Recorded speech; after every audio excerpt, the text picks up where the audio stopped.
प्रीतम नहीं रे, अप्रतिम। अप्रतिम। Thank you thank you thank you. Madhavi मस्त केला, मस्त, छान छान, सैल्यूट। बाबा, आपकी परफॉर्मेंस देखकर ऐसा लगा कि सुभाष चंद्र बोस सच में हमारे बीच उपस्थित है। एग्जैक्टली। हाँ भिड़े, तूने इतने जोश के साथ बोला कि ऐसा लगा कि अभी बंदूक उठा लूं और सड़क पर चला जाऊं। अरे वाह। पोपट बेटा, देश की सेवा के लिए सैनिक बनना अच्छी बात है, लेकिन अगर हम सैनिक ना भी बन पाए तो भी हम जो भी काम करें उसे सच्चाई और ईमानदारी से करें तो वो भी एक प्रकार से देश की सेवा ही है। बिल्कुल सटीक कहा चाचा जी आप। अगर हर व्यक्ति ऐसा सोच ले तो इस देश में भ्रष्टाचार रहेगा ही। चलिए आगे बढ़ते हैं और मैं एक बार फिर से इस कार्यक्रम की बागडोर उसे सौंपता हूं जिसने इस कार्यक्रम की संकल्पना की, यानी कि आत्माराम तुकाराम भिड़े। चलो अभी देखते हैं मेरे बाद अभी किसकी बारी। स्पॉटलाइट।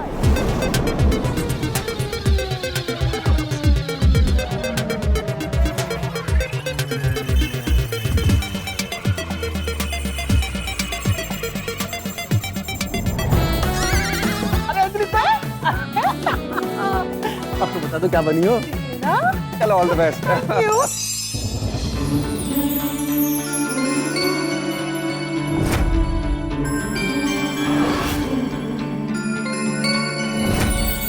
अंजलि भाभी बनी है भारत की कोकिला के नाम से विख्यात सरोजिनी नायडू। सरोजिनी नायडू, सरोजिनी नायडू, सरोजिनी नायडू, सरोजिनी।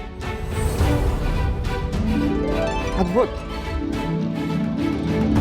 भारत की कोकिला कही जाने वाली सरोजिनी नायडू का जन्म हैदराबाद के बंगाली परिवार में हुआ था। वे बचपन से ही कवि हृदय की थी। उन्होंने अनेक भाषाओं में कई कविताएं लिखी। उन्होंने गांधी जी के सविनय कानून भंग, असहकार आंदोलन, क्विट इंडिया मूवमेंट हर आंदोलन में हिस्सा लिया था। उन्होंने हमेशा महिला सशक्तिकरण की बात की।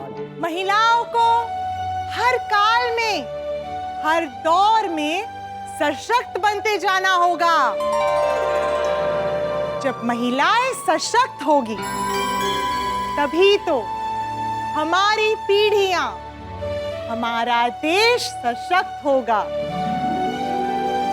देश की एकता और भाईचारे के बारे में जब उनसे पूछा गया तो उन्होंने कहा, सच्चा धर्म वही है जो इंसान को इंसान से जोड़े, और वो धर्म है भारतीयता, जो हम सबको भाईचारा सिखाती है। क्या बात, क्या बात। उनके प्रभावशाली भाषण से प्रभावित होकर गांधी जी ने उन्हें भारत की कोकिला की उपाधि दी थी। और कभी कभी गांधी जी उन्हें डियर बुलबुल, डियर मीराबाई, तो कभी कभी मदर कहकर भी संबोधित करते थे। वो एक अच्छी लेखिका और कवयित्री भी थी। श्रम करते हैं हम कि समुद्र हो तुम्हारी जागृति का क्षण, हो चुका जागरण, अब देखो निकला दिन कितना उज्जवल, अब देखो निकला दिन कितना उज्जवल। सरोजिनी देवी उच्च अभ्यास के लिए लंदन गई। वहां पहली बार गांधी जी से मिली और उनसे प्रभावित होकर, बापू, अब मेरा जीवन देश की स्वतंत्रता के लिए, अब देश की स्वतंत्रता ही मेरा आजीवन लक्ष्य है। वंदे मातरम। वंदे मातरम। जीवन में हर पल में आजादी का मंत्र हो, ऐसी स्वतंत्रता के मतवालों को हमारा नमन।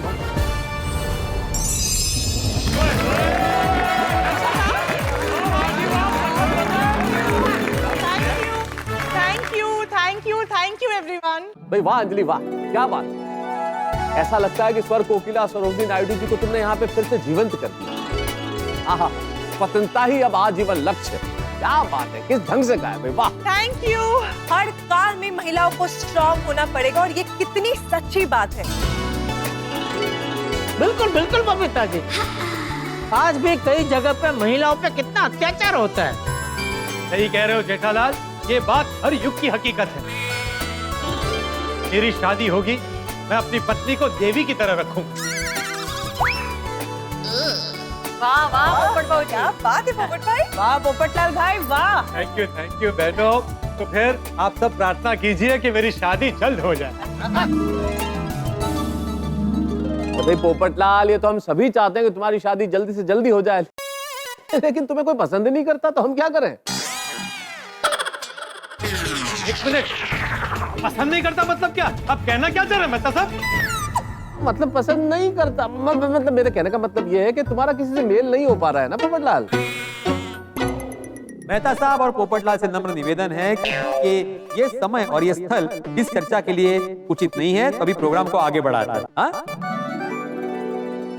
देखते हैं स्पॉटलाइट किसकी तरफ आता है। Spotlight please.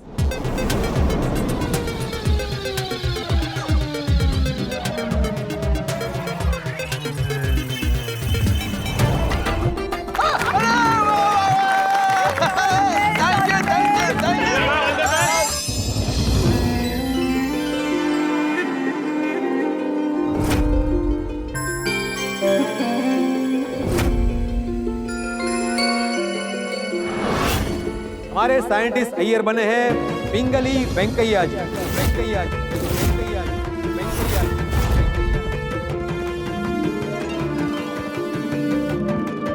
मैं जानता हूं कुछ लोग सोच रहे हैं कि ये पिंगली वेंकैया कौन थे। फिक्र मत कीजिए, मैं आपसे उनका परिचय करवाता हूं। पिंगली वेंकैया का जन्म 2 अगस्त 1876 में वर्तमान आंध्र प्रदेश के मछलीपट्टनम के निकट भटला पेनुमारू नामक स्थान पर हुआ था। पिंगली वेंकैया को भूविज्ञान और कृषि क्षेत्र से विशेष लगाव था और वो भी भारतीय ब्रिटिश सेना में थे और अफ्रीका के एंग्लो बोर युद्ध में गए थे और वहीं पर उनका परिचय हुआ गांधी जी से और उन्होंने अपना जीवन देश के प्रति समर्पित कर दिया। काकीनाडा में आयोजित भारतीय राष्ट्रीय कांग्रेस अधिवेशन में उन्होंने कहा, हम भारतीयों की एक खासियत है, हमारे यहाँ विविध प्रकार की भाषाएं, विविध प्रकार के खान पान, अनेक वेशभूषाओं का पहनावा है, लेकिन हमें एक छत्र के नीचे आना हो, अपनी पहचान बनाना हो, अपनी पहचान को सर्ववादित करना हो, तो उसके लिए हमें एक फ्लैग मतलब एक झंडे की आवश्यकता है। वाह। और उनकी इस बात से प्रभावित होकर बापू ने उन्हें राष्ट्रीय ध्वज का प्रारूप तैयार करने का सुझाव दिया। 1916 से 1921 5 वर्ष तक उन्होंने लगभग 30 देशों के झंडों का अभ्यास किया और हमारे देश को पूर्ण समझकर उन्होंने हमारे झंडे में केसरी रंग होगा जो कि साहस और बलिदान का प्रतीक है। हमारा देश कृषि प्रधान देश है, इसलिए हमारे झंडे में हरा रंग भी होगा। और बापू के सुझाव पर उसमें शांति और सच्चाई का सफेद रंग आया और ऐसे बना हमारा तिरंगा। पहले उसमें चरखा था, फिर अशोक चक्र आया। हमारा राष्ट्रीय ध्वज जो हमारी स्वतंत्रता और सार्वभौमिकता का प्रतीक है। हमें हमारे झंडे के सामने सर झुकाना है, लेकिन हमारे झंडे को कभी झुकने नहीं देना है। जय हिंद।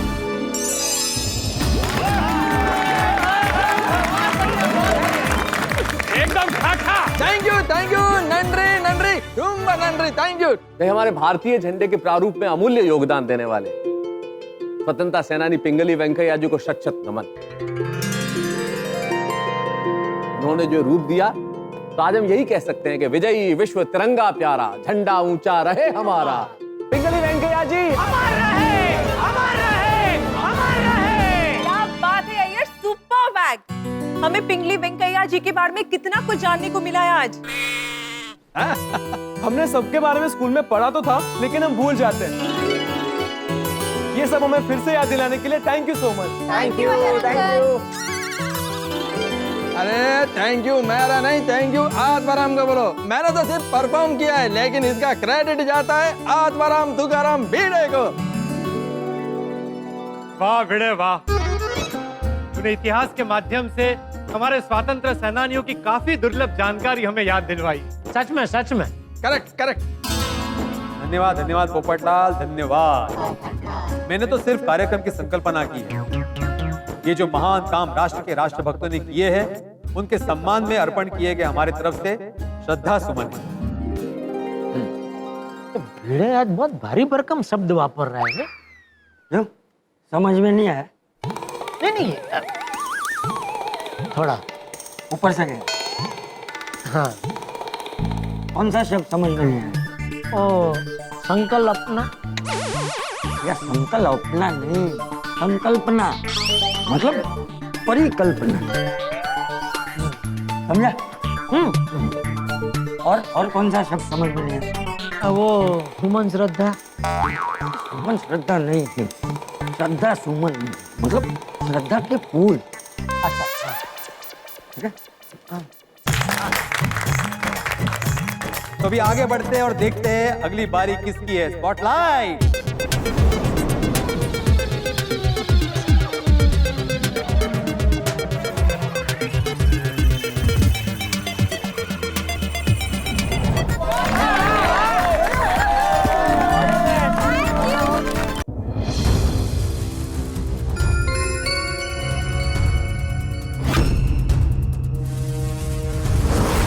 मेरी सोनू जो किरदार निभाने वाली है उनका परिचय कुछ इस प्रकार देना चाहता हूं।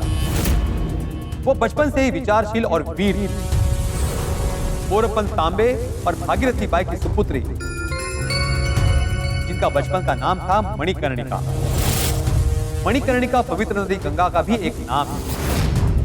मणि यानी कि रत्न, और वो रत्न है झांसी की रानी लक्ष्मीबाई। लक्ष्मीबाई, लक्ष्मीबाई, लक्ष्मीबाई, लक्ष्मीबाई।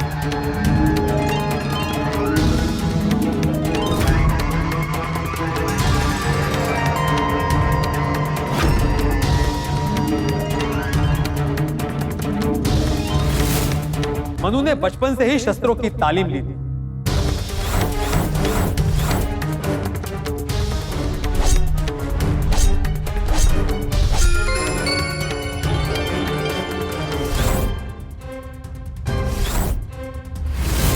वो बिजली की गति से वार करती थी।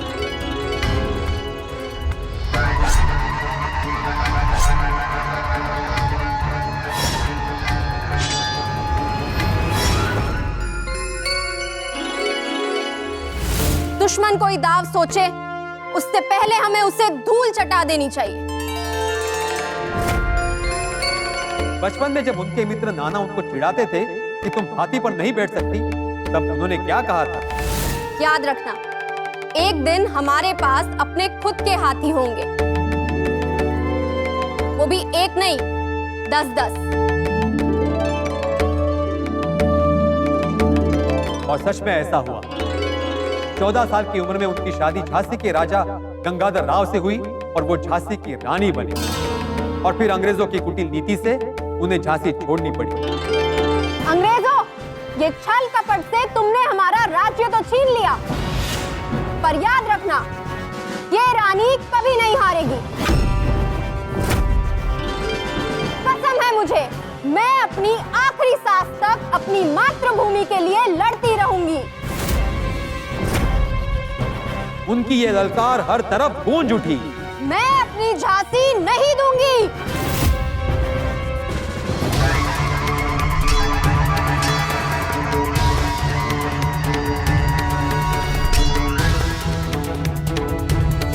और वो खूब लड़ी, अपनी आखिरी सांस तक लड़ी।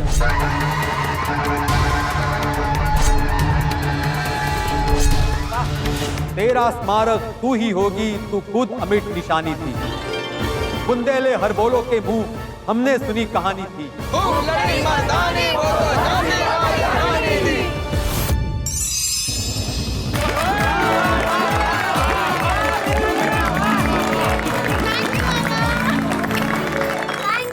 Thank you. वाह सोनू, तूने तो कमाल कर दिया। वाह सोनू, तूने तो टप्पू सेना का नाम रोशन कर देता। सोनू, तेरे परफॉर्मेंस के लिए there is only one word, लाजवाब। अरे भाई, कोई मुझे तो बोलने दो। बड़े अंकल, मेरे बाद सोनू अप्रतिम, अप्रतिम। वही तो बोल रहा था मैं, अप्रतिम सोनू वाला, अप्रतिम। वाह, सुंदर सुंदर, मस्त था सोनू। थैंक यू आई। ये सोनू दोनों हाथों से तलवार चला रहे थे तो ऐसा लग रहा था कि स्वयं रानी लक्ष्मीबाई यहाँ पर आ गई। खरेखर तू कितनी बहादुर थी, बहुत बड़ी वीरांगना थी। इस पर मैं कहना चाहता हूँ, स्त्री शक्ति साहब। Thank you. स्त्री शक्ति की बात चलिए तो सिर्फ यही कहना चाहूंगा कि स्त्री तो स्वयं शक्ति ही है। इस शब्द में ही शक्ति है। दुनिया में हर चीज को परिभाषित किया जा सकता है, लेकिन मातृत्व को परिभाषित नहीं किया जा सकता, स्त्री के बलिदान को परिभाषित नहीं किया जा सकता। और हमने देखा कि हमारे स्वतंत्रता आंदोलन में न केवल स्त्री शक्ति ने, महिलाओं ने, नारियों ने हिस्सा लिया, बल्कि पुरुषों के कंधे से कंधा मिलाकर आगे बढ़े। एक क्षण को महसूस नहीं होने दिया कि वो कहीं से कमजोर है। दुनिया की इस आधी आबादी को प्रणाम, नमन। तब मुझे डॉक्टर उर्मिलेश का एक दोहा याद आता है जो मैं पूरी नारी शक्ति के नाम समर्पित करना चाहता हूँ। वो कहते हैं कि तितली, हिरनी, मोरनी, कोयल, बत्तख, मीन, सृष्टि पिता की बेटियां कितनी शोक हंसी।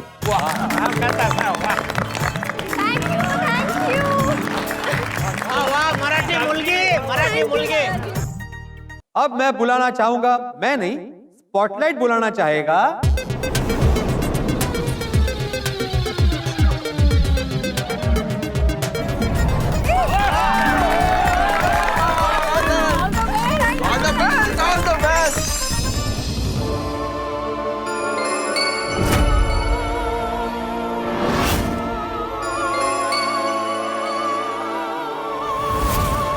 बबीता जी बनी है Annie Besant, Annie Besant, Annie Besant, Annie Besant.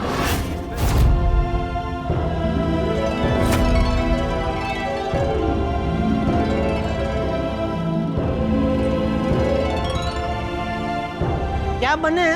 Doctor Annie Besant. वो तो शायद भारतीय नहीं थे, नहीं? जेठालाल नाम पर मत जाओ, उनका काम देखो। एनी बेजेंट जिनका जन्म लंदन में हुआ था। वो जन्म से आयरिश, विवाह से अंग्रेज, पर भारत को अपना लेने के कारण कर्म से भारतीय थे। उन्होंने अपनी कर्म भूमि भारत को चुना था। उन्होंने अपना पाश्चात्य पहनावा त्याग कर भारत के पारंपरिक पोशाक साड़ी को अपनाया है। वे भारतीय संस्कृति से बहुत प्रभावित थे। उनका मानना था प्रत्येक राष्ट्र, प्रत्येक व्यक्ति एवं प्रत्येक जाति अपनी एक विशेष बात रखती है, जो कि एक सामान्य जीवन को दर्शाता है। उस जीवन में दखल देना, उसे गुलामों की जंजीरों में बांधना पाप है। वे चाहती थी कि शिक्षा में धार्मिक शिक्षा का समावेश हो, ताकि लोग अपनी संस्कृति को जान सकें। उन्होंने वाराणसी में सेंट्रल हिंदू स्कूल की स्थापना की और उन्होंने अनेक सामाजिक कुरिवाजों को दूर करने के लिए एक संस्था भी बनाई। हमारी संस्था के सभी लोगों को ये प्रतिज्ञा लेनी होगी। बोलिए मेरे साथ, जात पात आधारित छुआछूत नहीं करेंगे, पुत्र का विवाह 18 साल और पुत्री का विवाह 16 साल पहले नहीं करेंगे। मैं, मेरी पत्नी, मेरी बेटी और कुटुंब के सारी महिलाओं को शिक्षा दिलवाऊंगा। हम विधवा विवाह का भी समर्थन करेंगे। भारत की स्वतंत्रता के लिए सदा तत्पर रहने वाली एनी बेसेंट को सन 1917 में राष्ट्रीय कांग्रेस की अध्यक्षा बनाया गया। उनका कहना था, हिंद के लोगों, भारत देश की महान संस्कृति में विविधता होने के बावजूद भी इसकी परंपरा महान है। इसे पहचानो और अपनी आजादी के लिए आगे बढ़ो। बोलो मेरे साथ, भारत माता की जय। जय! एनी बेन अमर रहे, एनी बेन अमर रहे। खूब लड़ी मर्दानी वो तो झांसी वाली रानी थी। मित्रों, देखा आपने सोनू ने किस तरह से झांसी की रानी लक्ष्मीबाई को यहाँ पे जीवंत कर दिया। शत शत नमन, अद्भुत, क्या बात है। मैं जानता हूं कि मेरे साथ आप भी इस वक्त तालियां बजा रहे होंगे इस प्रस्तुति। मित्रों, सूर्य, सागर और स्त्री, इनकी शक्ति कभी कम नहीं आती। देश की आजादी के आंदोलन में देश के भविष्य को सुनहरा बनाने के लिए स्त्री शक्ति ने पुरुषों के कंधे से कंधा मिलाकर और कई बार तो उनसे आगे बढ़कर भी सर्वस्व न्यौछावर किए, अपने प्राण दिए, अपना जीवन दे दिया देश के लिए, राष्ट्र की आजादी के लिए, जिनकी झलकियां आज हमने देखी। उन सभी को शत शत नमन, उन्हें प्रणाम।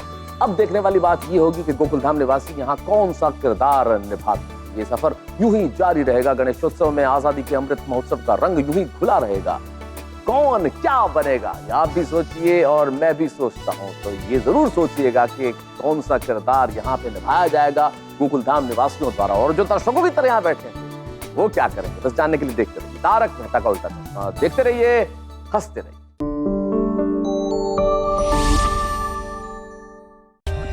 For more updates, subscribe to our channel, click the show links and enjoy watching the videos.